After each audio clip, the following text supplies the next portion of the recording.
The CEO, worth hundreds of billions, ran away to avoid the blind date his mother arranged for him. He rushed straight into a hotel. Unexpectedly, he stumbled into someone else's wedding, and he happened to hear the groom breaking off the marriage on the spot. The groom even said to the bride, "No one in the world would ever marry you." But at that moment, the CEO shouted loudly, "That I will marry the bride!" The groom became extremely embarrassed. He asked the bride if she really wanted to marry the CEO. After all, the CEO looked only about 20, while the bride was already 30. But unexpectedly, the bride used her actions to give the groom the answer. Soon after, the CEO and the woman went to register their marriage. As they were walking down the street, the woman asked the CEO why he appeared at her wedding. Unexpectedly, the CEO hid his real identity. He lied, saying he was just a job applicant who had walked into the wrong room, and now he had become unemployed. The woman naively believed him, so she invited the CEO to stay at her place for the time being. She said she would take responsibility for him. The CEO pretended to hesitate on the surface, but deep down, he was delighted.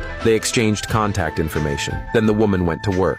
Soon after, the woman arrived at her company for work. The security guard actually stopped her and wouldn't let her in. Just as she was about to lose her temper, her boss came out. It turned out the boss wanted to fire her. The woman was shocked. She had worked for the company for 8 years. How could they suddenly dismiss her? But the boss said she had offended a powerful figure. Of course, he didn't dare keep her employed. The woman was furious. She knew that powerful figure was her ex-fiancé. Her ex-fiancé, William, was the CEO of one of the top 5 companies in the city. Although they had already called off the engagement, William still wanted revenge on her. The boss didn't want to waste more words on her. He pushed the woman to the ground and threw away the work she had done for years. The woman panicked and rushed to pick up her reports, but the boss had already left. To make things worse, it suddenly started pouring rain. The woman walked miserably in the rain. She knew these reports were already useless, but she still wanted to take them home. Just then, an umbrella suddenly covered her head. It turned out the CEO had come to take her home. Soon after, the heavy rain stopped. The CEO walked the woman to her door. He pretended to say goodbye casually, but the woman grabbed his wrist. She